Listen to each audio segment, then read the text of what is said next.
कहानी की शुरुआत होती है कुछ दोस्तों से जो रात को मजे से पार्टी कर रहे होते हैं, लेकिन उनमें से एक लड़की बिल्कुल चुपचाप उदास बैठी होती है। जब सभी फ्रेंड्स उस लड़की को देखते हैं तो वो सब उसे पूछते हैं कि आखिर क्या वजह है, तुम इतनी उदास क्यों हो। वो बताती है कि मार्केट में एक नया ऐप लॉन्च हुआ है जो डाउनलोड करने वाले को उसकी डेथ कब होगी उसका एग्जैक्ट टाइम बता सकता है। वो लड़की बताती है कि मैं इसलिए उदास हूँ क्योंकि आज सुबह मैंने भी इस ऐप को डाउनलोड किया है और जब मैंने इस ऐप को ओपन किया तो उसने बताया कि मेरी मौत आज से ठीक 15 दिन बाद होने वाली है। ये सुनकर सभी दोस्त उस लड़की पर हंसने लगते हैं और मजाक मजाक में ये सभी उस ऐप को डाउनलोड कर लेते हैं। ये लोग शर्त लगाते हैं कि ऐप के मुताबिक जो सबसे जल्दी मरने वाला होगा उसे टेबल पर रखी सारी ड्रिंक्स अकेले खत्म करनी पड़ेगी। ऐप डाउनलोड करने से पहले सभी को एक यूजर एग्रीमेंट यानी टर्म्स एंड कंडीशंस दिखती है और मेरी तरह ये लोग भी उसे बिना पढ़े एक्सेप्ट कर लेते हैं। उसके बाद सभी को अपनी लाइफ का काउंटडाउन दिखने लगता है। अब सब बारी बारी अपनी जिंदगी का बचा हुआ टाइम सभी को दिखाने लगते हैं। कोई 20 साल जीने वाला था तो कोई 60 साल, लेकिन कोटनी परेशान नजर आती है। जब वो अपना मोबाइल फोन दोस्तों को दिखाती है तो उस ऐप के हिसाब से उसके पास सिर्फ 3 घंटे बचे हुए थे। जैसे ही काउंटडाउन 0 हुआ वो मारी जाएगी। ये देखकर कोटनी डर जाती है, लेकिन उसके दोस्त कोटनी को समझाते हैं कि डरो मत, ये ऐप सिर्फ एक मजाक है। अब गेम के हिसाब से जिसके मोबाइल में उसकी जिंदगी का सबसे कम टाइम बचा होगा वो टेबल पर रखी सारी ड्रिंक्स पिएगा। इसलिए कोटनी गेम हार जाती है क्योंकि उसके मोबाइल में उसके पास सिर्फ 3 घंटे बचे थे। अब सभी दोस्त कोटनी से कहते हैं कि रूल्स के मुताबिक तुम्हें सारी ड्रिंक्स पीनी होगी। तभी कोटनी का बॉयफ्रेंड एवन आ जाता है और कोटनी की जगह वो खुद सारी दारू पी लेता है। पार्टी खत्म होने के बाद जब कोटनी अपने बॉयफ्रेंड एवन के साथ गाड़ी में बैठी तो एवन ज्यादा ड्रिंक करने की वजह से उसे चढ़ गई थी। इसलिए कोटनी एवन को ड्राइव करने से मना करती है, लेकिन एवन उसकी नहीं सुनता। कोटनी ऑलरेडी ऐप की वजह से डरी हुई थी, इसलिए वो कार से उतरकर पैदल ही घर जाने लगती है। एवन कोटनी को गाड़ी में बैठने के लिए कई बार कहता है, लेकिन जब वो नहीं बैठती तो एवन गुस्सा होकर उसे अकेला छोड़कर वहां से निकल जाता है। तभी कोटनी के मोबाइल पर उस ऐप का नोटिफिकेशन आता है कि उसने यूजर एग्रीमेंट तोड़ दिया है। कोटनी को इसका मतलब समझ नहीं आता, लेकिन यह देखकर कोटनी और ज्यादा डर जाती है। तभी हम देखते हैं कि काला कोट पहना हुआ कोई आदमी उसका पीछा करने लगा। तभी कोटनी को मोबाइल पर एक अलर्ट आता है कि उसके पास सिर्फ 7 मिनट बचे हुए हैं। कोटनी घबराते हुए जल्दी अपने घर पहुंच जाती है। घर में एंटर होते ही उसके कानों में अजीब सी आवाजें आने लगी और ऐप का अलर्ट भी लगातार बजता रहता है, जिससे तंग होकर वो मोबाइल को ऑफ कर लेती है। लेकिन फोन अपने आप ऑन हो गया और फिर से काउंटिंग शुरू हुई। आखिर में कोई अनजान चीज कोटनी को ऊपर खींच लेती है और ठीक काउंटडाउन खत्म होते ही नीचे गिरने से कोटनी की मौत हो जाती है। यहाँ हमें पता चलता है कि ये ऐप कोई मजाक नहीं बल्कि सच में इंसान की जिंदगी का बचा हुआ टाइम बताता है। वहीं दूसरी तरफ हम देखते हैं कि कोटनी का बॉयफ्रेंड एवन ने अपनी कार ठोक दी है। एवन की जान तो बच गई, पर जिस सीट पर कोटनी बैठने वाली थी उसमें एक पेड़ की एक बड़ी लकड़ी घुस गई थी। यानी असल में कोटनी की डेथ इस तरह होने वाली थी। उसके बाद हम हॉस्पिटल में क्वीन नाम की एक नर्स को देखते हैं जो ट्रॉली लेकर एक पेशेंट के रूम में जाती है। वो देखती है कि पेशेंट बिना नाश्ता किए रूम से बाहर निकल गया है। क्वीन जानती है कि इस वक्त वो मरीज कहां पर होगा, इसलिए वो सीधा उसके पास जाती है। यहाँ हम देखते हैं कि वो मरीज कोई और नहीं बल्कि कोटनी का बॉयफ्रेंड एवन है। एवन बहुत ज्यादा घबराया हुआ होता है।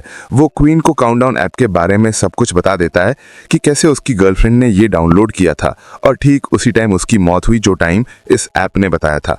क्वीन एवन को समझाती है कि ये बस एक इत्तेफाक होगा। भला कोई ऐप किस तरह से किसी इंसान को उसके मरने का टाइम बता सकता है। वो उसे रिलैक्स करके सर्जरी के लिए तैयार करने की कोशिश करती है, लेकिन एवन सर्जरी के लिए किसी भी कीमत पर तैयार नहीं होता क्योंकि अब उसने भी काउंटडाउन ऐप डाउनलोड कर ली थी। ऐप के हिसाब से एवन के पास जिंदा रहने के लिए सिर्फ 19 घंटे बाकी थे और ठीक 19 घंटे बाद एवन की एक सर्जरी होने वाली है और वो समझ जाता है कि सर्जरी के दौरान वो मारा जाएगा। लेकिन क्वीन एवन को हिम्मत देती है कि ऐसा कुछ नहीं होगा। कुछ टाइम बाद क्वीन हॉस्पिटल की हेड नर्सिस से मिली। वो उसे अपने साथ ले जाती है, जहां एक डॉक्टर और स्टाफ के लोग केक के साथ क्वीन को सरप्राइज देते हैं क्योंकि वो नर्सिस के टेस्ट में पास हो गई होती है। अब जब सब बैठकर केक खा रहे होते हैं तो क्वीन सबको एवन के काउंटडाउन ऐप के बारे में बताती है। यहाँ कुछ और लोग भी बताते हैं कि हम भी इस ऐप के बारे में सुन चुके हैं। मजाक में ये लोग भी अपनी लाइफ का बचा हुआ टाइम देखने के लिए इस ऐप को डाउनलोड कर लेते हैं, जिसमें एक डॉक्टर सलीविन नाम का एक डॉक्टर भी शामिल होता है, जो यहाँ का सबसे हेड डॉक्टर है। डॉक्टर मोबाइल में अपनी जिंदगी का बचा हुआ टाइम देखकर बहुत खुश होता है, क्योंकि वो 90 साल तक जीने वाला था और बाकियों के पास भी ऐप काफी लंबा टाइम बताता है। तभी एक आदमी एक औरत को लेकर आता है जो ओवरडोज की वजह से बेहोश हो गई थी। उसकी धड़कनें और सांस रुक गई थीं, लेकिन ये लोग उसे एक इंजेक्शन देकर बचा लेते हैं। पूरा दिन काम करने के बाद शाम को जब क्वीन घर लौटती है, तब उसे काउंटडाउन ऐप को डाउनलोड करने का नोटिफिकेशन आता है। वो इस ऐप को ज्यादा सीरियस ना लेते हुए उसे डाउनलोड कर लेती है और बिना सोचे समझे इस ऐप की सभी टर्म्स एंड कंडीशंस एक्सेप्ट कर लेती है। और तभी उसे पता चलता है कि उसकी जिंदगी के सिर्फ 2 ही दिन बचे हैं। ये देखकर उसे कुछ अजीब लगता है, लेकिन क्वीन इसे नजरअंदाज करके घर पहुंच जाती है। क्वीन की फैमिली में उसके पिता और उसकी छोटी बहन जॉर्डन होती है, जबकि क्वीन की मॉम 1 साल पहले कार एक्सीडेंट में मारी गई। अगले दिन हॉस्पिटल में एवन को दिखाया जाता है, जो बहुत ही ज्यादा घबराया हुआ होता है, क्योंकि उसके मोबाइल पर उसकी लाइफ का टाइम धीरे धीरे कम होता जा रहा था और अब बस उसकी जिंदगी के कुछ ही मिनट बचे थे। वो सर्जरी कराने की बजाय हॉस्पिटल से भागने का डिसाइड करता है। जैसे ही वो भागने लगा, तभी एवन के मोबाइल पर नोटिफिकेशन आता है, जिसमें बताया जाता है कि उसने यूजर एग्रीमेंट तोड़ दिया। यहाँ हमें पता चलता है कि जब कोई इस ऐप के जरिए अपनी लाइफ के बचे हुए टाइम को देख लेता है, तब वो अपनी मौत को टाल नहीं सकता। जिस तरह से कुछ दिन पहले एवन की गर्लफ्रेंड कोर्टनी ने कार से उतरकर पैदल जाकर अपनी मौत को टालने की कोशिश की थी, तब उसने यूजर एग्रीमेंट तोड़ दिया था और वो मारी गई। अब इसी तरह से एवन भी सर्जरी ना करवाकर अपनी मौत को टालने की कोशिश कर रहा है। अब ये खुद को बचा पाएगा या नहीं, चलिए जानते हैं। एवन जैसे ही आगे बढ़ने लगा, तभी एवन को शीशे में पीछे से काला साया नजर आता है, लेकिन जैसे ही एवन पीछे मुड़कर देखता है तो वहां पर कोई भी नहीं होता। तभी अचानक सामने का शीशा टूट गया। ये देखकर डर के मारे एवन भागकर सीढ़ियों के पास जाने लगा। वहां पहुंचते ही अचानक बिजली चली जाती है। तभी उसे किसी के कदमों की आवाज सुनाई देती है। जब वो अपने मोबाइल फोन का टॉर्च ऑन करता है तो सामने उसे अपनी गर्लफ्रेंड कोर्टनी नजर आती है, लेकिन उसकी गर्लफ्रेंड एक डीमन बन चुकी थी। वो उससे भागने लगता है, लेकिन जल्दबाजी में उसका मोबाइल नीचे सीढ़ियों पर गिर गया और कुछ देर बाद वो भूत एवन को भी मारकर सीढ़ियों से नीचे फेंक देता है। क्वीन जब हॉस्पिटल आती है तो उसे पता चलता है कि एवन सीढ़ियों से गिरकर मर गया। ये सुनकर उसे एवन की बातें याद आने लगती हैं, जब वो पिछले दिन बार बार क्वीन से कह रहा था कि इस ऐप के हिसाब से वो 19 घंटे बाद मारा जाएगा। इसलिए अब क्वीन को भी शक होने लगता है कि क्या सच में इस ऐप ने तो एवन को नहीं मारा। अपने शक को यकीन में बदलने के लिए अब वो सीधा उस जगह पर पहुंचती है जहां पर एवन की बॉडी को रखा गया था।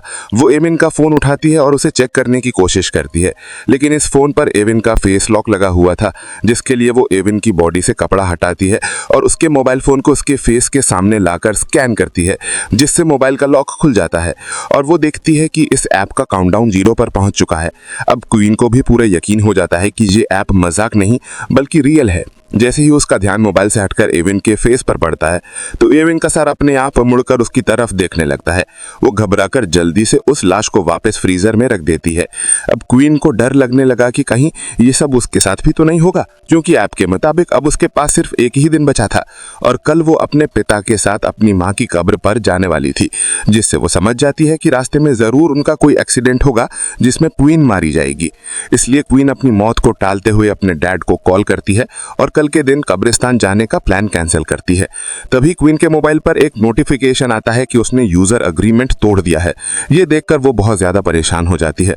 तभी डॉक्टर सलीबिन उसे रूम में बुलाकर पेशेंट की हेल्प करने को कहता है, लेकिन यहाँ डॉक्टर के इरादे कुछ और ही थे। वो क्वीन के साथ जबरदस्ती करने की कोशिश करता है।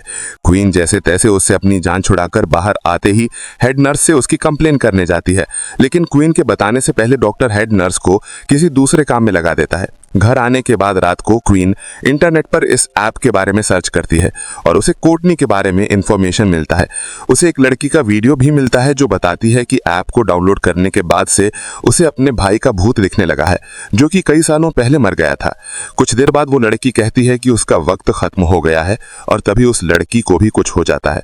लेकिन क्वीन जब वीडियो के कमेंट चेक करती है तो कमेंट में सब लोग फेक वीडियो बोलते हैं, जिससे क्वीन को थोड़ी बहुत शांति मिलती है।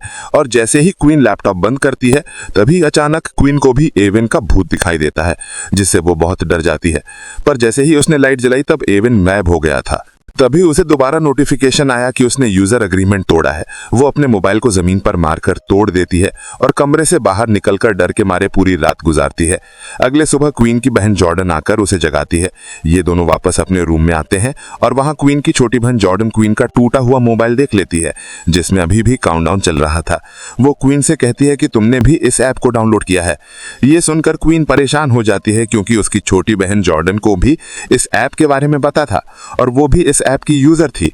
अब क्वीन के मोबाइल का स्क्रीन पूरी तरह से टूट चुका था, इसलिए वो एक नया फोन खरीदने के लिए मोबाइल शॉप पर जाती है। वो सोचती है कि नए मोबाइल में वो किलर ऐप भी नहीं होगा, लेकिन क्वीन के मोबाइल खरीदते ही वो ऐप अपने आप उसमें डाउनलोड हो जाता है।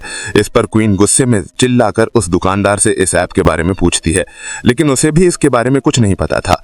वो दुकानदार उसे डिलीट करने की कोशिश करता है पर इस ऐप को डिलीट करने का ऑप्शन ही नहीं था, जिसके बाद क्वीन गुस्से से उस दुकानदार से अपना मोबाइल लेकर वहां से चली जाती है। क्वीन की बातें सुनकर मैट नाम का लड़का उस दुकानदार के पास आता है। वो भी दुकानदार से इस ऐप के बारे में पूछता है। दूसरी तरफ क्वीन घर वापस जाने के लिए अपनी गाड़ी में बैठ जाती है, लेकिन जैसे ही उसने सामने लगे शीशे में देखा तो उसकी गाड़ी के पीछे काले कपड़े पहने एक आदमी खड़ा था। जैसे ही उसने पीछे मुड़कर देखा तो वो गायब हो गया। तभी अचानक किसी अजीब क्रीचर के हाथों ने उसका मुंह ढक दिया, जिससे उसकी गाड़ी तेजी से रिवर्स जाने लगती है और पीछे खड़ी गाड़ी से टकराने से बच जाती है। तभी दूसरी गाड़ी का आदमी गुस्से में, हमने एक बार उसे पढ़ लिया होता।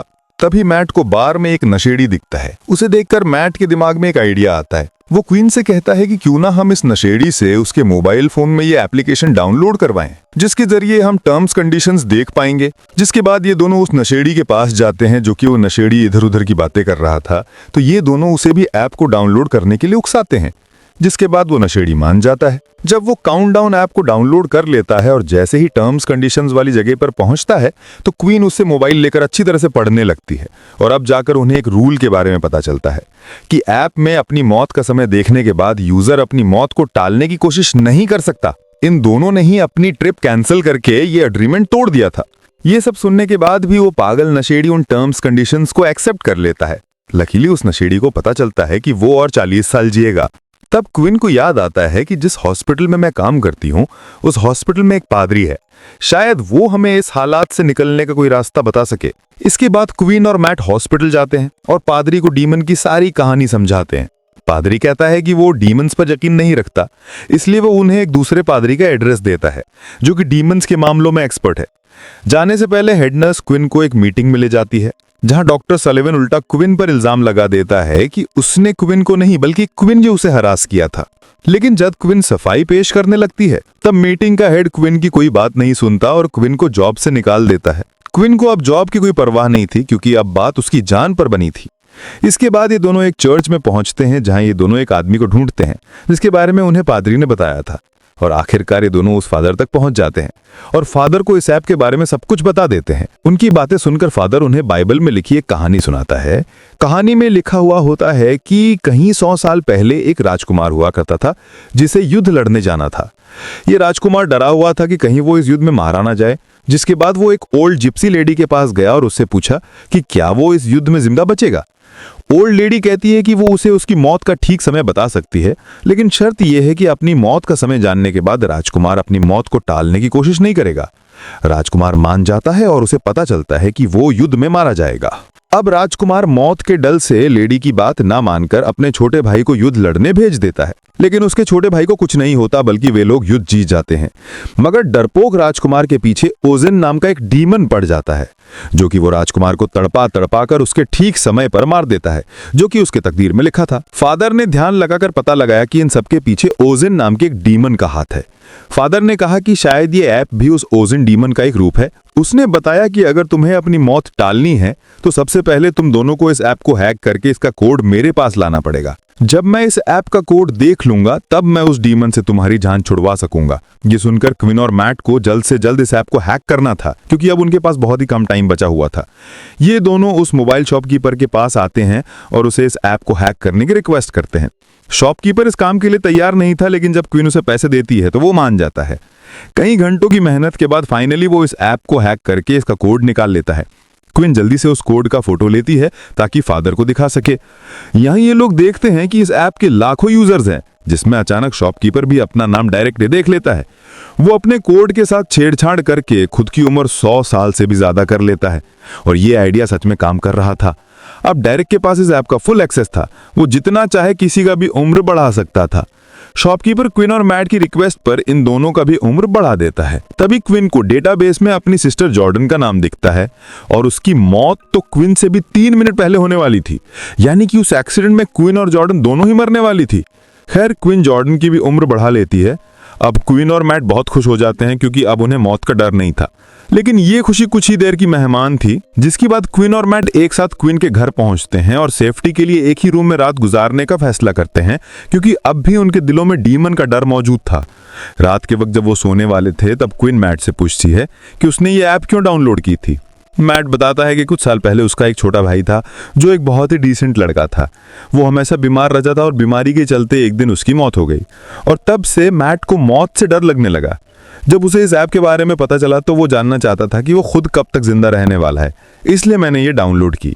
इसके बाद क्विन मैट को अपनी स्टोरी सुनाती है कि एक रात वो अपनी मॉम को बिना बताए एक पार्टी में चली गई थी। जब उसकी मॉम उसे ढूंढने के लिए घर से बाहर निकली तो रास्ते में उसका कार एक्सीडेंट हुआ, जिससे उसकी मौत हो गई। एक दूसरे को खुद की स्टोरी सुनाने के बाद ये दोनों सो जाते हैं। तब आधी रात में डीमन फिर से क्वीन को डराने आ जाता है। क्वीन के कानों में एक अजीब आवाज गूंजती है, जिससे उसकी आंख खुल जाती है। उसने देखा कि मैट का हाथ उसके पेट पर है। वो मैट का हाथ हिलाकर उसे जगाने की कोशिश करती है, लेकिन तभी असली मैट दरवाजा खोलकर अंदर आया। असल में क्वीन के पेट पर किसी और का नहीं बल्कि डीमन का हाथ था।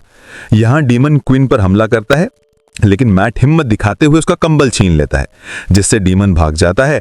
और यहाँ उन्हें पता चलता है कि उनका ऐप को हैक करने से कोई फायदा नहीं हुआ, क्योंकि उनका काउंटडाउन वापस अपने वक्त पर आ गया है। अब क्वीन को अपनी बेटी जॉर्डन की फिक्र होने लगी। उधर जॉर्डन को भी डीमन डराना शुरू कर देता है, लेकिन उससे पहले कि जॉर्डन को कुछ हो जाता तभी क्वीन उसे लेने पहुंच जाती है। जॉर्डन बहुत ज्यादा डरी हुई थी। अब तीनों एक साथ मिलकर फादर जॉन के पास जाते हैं। क्वीन उसे बताती है कि ऐप को हैक करने का प्लान नाकाम हुआ, अब भी डीमन हमारा पीछा कर रहा है। जिसके बाद उन्होंने ऐप को हैक करने का कोड फादर को बताया। फादर कोड को अच्छी तरह से पढ़ने के बाद समझ जाता है कि जो भी यूजर एग्रीमेंट तोड़ता है उस पर ओजिन का श्राप यानी कि कर्स लग जाता है, जो कि फादर के हिसाब से एक अच्छी बात है क्योंकि कर्स को तोड़ा जा सकता है। अब फादर ने डीमन को उसी के खेल में फंसाने का प्लान बनाया। वो बताता है कि अगर तुम लोग डीमन को झूठा साबित कर दो तो ये कर्ज टूट जाएगा, यानी कि अगर कोई एक इंसान भी आपके बताए हुए टाइम से थोड़ा पहले या 2-4 सेकंड बाद में भी मरता है तो डीमन झूठा साबित हो जाएगा और इस तरह से कर्ज टूट जाएगा। इसके बाद ये चारों बेसमेंट में पहुंचते हैं और वहां एक तंत्र मंत्र वाला सर्कल बनाते हैं। अब मैट के पास कुछ ही मिनट बचे थे और लाइट ब्लिंक होने लगता है। इसका मतलब था कि डीमन मैट को लेने आ गया है। फादर इन तीनों को जल्दी से सर्कल के अंदर खड़ा रहने को कहता है और बताता है कि जब तक हम लोग इस घेरे के अंदर है तब तक कोई भी शैतानी ताकत या डीमन उन्हें छू नहीं सकता है, लेकिन गलती से भी इस दायरे से बाहर निकलने की कोशिश मत करना, नहीं तो मारे जाएंगे। कुछ देर बाद डीमन उनके सामने आ जाता है, लेकिन वो सर्कल के अंदर नहीं आ पाता। तभी अचानक मैट को उसका मरा हुआ भाई दिखता है, लेकिन ये असल में मैट का भाई नहीं बल्कि डीमन ने मैट के भाई का रूप लेकर मैट को बाहर निकालने के लिए धोखा दे रहा था, जिसे देखकर मैट इमोशनल होकर जैसे ही सर्कल से बाहर कदम रखता है तब डीमन मैट के पैर को पकड़कर उसे खींचकर ले जाता है। ये देखकर क्वीन भी उसके पीछे भागती है। जब उसने बाहर आकर देखा तो मैट तो एकदम सही सलामत रोड पर खड़ा हुआ था, लेकिन तभी एक तेज रफ्तार गाड़ी ने आकर मैट को टक्कर मारकर कुचल दिया और मैट की मौत के साथ उसके मोबाइल का काउंटडाउन भी 0 हो गया। मैट की मौत को अपनी आंखों से देखकर क्वीन को बहुत बुरा लगता है और अब अगला नंबर जॉर्डन का था। लेकिन क्वीन देखती है कि बाहर निकलते टाइम जॉर्डन बुरी तरह से जख्मी हो गई है, इसलिए वो उसका इलाज करने के लिए जॉर्डन को अपने ही हॉस्पिटल ले आती है। इसी दौरान क्वीन के साथ काम करने वाली एक नर्स ने क्वीन को बताया कि तुम्हारी बात बिल्कुल ठीक थी, डॉक्टर सलीवन मेरे साथ भी फ्लर्ट करने की कोशिश कर रहा है। तभी क्वीन की नजर कमीने डॉक्टर सलीवन पर पड़ती है। डॉक्टर सलीवन को देखकर क्वीन को एक आइडिया आता है। वो जानती थी कि ये कमीना डॉक्टर 90 साल तक जीने वाला है। अगर क्वीन इस डॉक्टर को अभी मार दे तो डीमन का कर्ज छूट जाएगा और इन दोनों बहनों की जान बच जाएगी। अब इस प्लान को कामयाब करने के लिए क्वीन डॉक्टर के ऑफिस जाती है। वो उससे कहती है कि मुझे अपनी जॉब वापस चाहिए और उसके लिए मैं कुछ भी करने को तैयार हूँ। क्वीन उससे कहती है कि मैं तुम्हारा हॉस्पिटल के पीछे सुनसान एरिया में इंतजार कर रही हूँ। डॉक्टर तड़प के मारे कुछ सोच नहीं पाता और क्वीन की चाल में फंसते हुए उस सुनसान जगह पर पहुंच जाता है। यहाँ क्वीन हाथ में एक लोहे का सरिया लिए हुए चुप कर खड़ी थी। मौका मिलते ही क्वीन ने डॉक्टर पर सरिये से हमला कर दिया, जिससे वो जख्मी होकर जमीन पर गिर गया। क्वीन पहले से अपने साथ मॉर्फिन का इंजेक्शन भी लाई थी और जैसे ही वो इंजेक्शन डॉक्टर को लगाने वाली थी तभी डीमन ने वहां आकर डॉक्टर को खींचकर बचा लिया और डॉक्टर वहां से भाग निकलता है। खैर, अब जॉर्डन के मरने का वक्त हो गया था, उसके पास सिर्फ 2 ही मिनट बचे थे। डीमन उसे मारने पहुंच जाता है। वो डीमन से छुपकर खुद को बचाने की कोशिश करती है, पर ऐप उसकी छिपने की जगह बता देती है और डीमन जॉर्डन को पकड़ लेता है। लेकिन तभी क्वीन डीमन के सामने आकर वो इंजेक्शन खुद में लगाने लगती है, जिससे कम से कम उसकी बहन की जान बच जाए। अब डीमन क्वीन की मदद का रूप देकर उसे बहकाने की कोशिश करता है। अपनी मदर को देखकर क्वीन इमोशनल तो हो जाती है, पर जल्दी उसे समझ आ जाता है कि यह डीमन का एक चाल है और वो मॉर्फिन इंजेक्शन खुद में इंजेक्ट कर लेती है। इस तरह से क्वीन अपने वक्त से पहले मर जाती है और ओजिन छोटा साबित हो जाता है। तब ओजिन यानी डीमन धुआं बनकर हवा में उड़ जाता है और क्वीन का प्लान कामयाब हो जाता है, जिससे जॉर्डन की जान बच जाती है। जॉर्डन अब क्वीन के पास आकर रोने लगती है और तभी देखती है कि उसके बाजू पर एक मेडिसिन का नाम लिखा हुआ है और वो क्वीन के हाथ में उसी मेडिसिन की शीशी भी देखती है, जिससे जॉर्डन जल्दी से इंजेक्शन में भरकर क्वीन के हाथ में लगा देती है, जिससे मॉर्फिन का असर खत्म हो जाता है और क्वीन वापस से जिंदा हो जाती है। खैर, अब सब लोगों का काउंटडाउन वहीं पर रुक जाता है। क्वीन को उसकी जॉब वापस मिल जाती है और उस कमीने डॉक्टर को उसके किए के लिए जेल हो जाती है। कुछ दिन बाद क्वीन अपनी फैमिली के साथ अपनी मदर की कब्र को विजिट करने जाती है। जब ये लोग घर को वापस लौटने लगते हैं तब क्वीन के मोबाइल पर एक नोटिफिकेशन आता है और वो देखती है कि उसके मोबाइल में काउंटडाउन नाम का एक नया ऐप डाउनलोड हो गया है। इसी के साथ ये कहानी खत्म हो जाती है। अगर आपको ये वीडियो अच्छी लगी हो तो हमारे चैनल को सब्सक्राइब और वीडियो को लाइक जरूर कीजिएगा।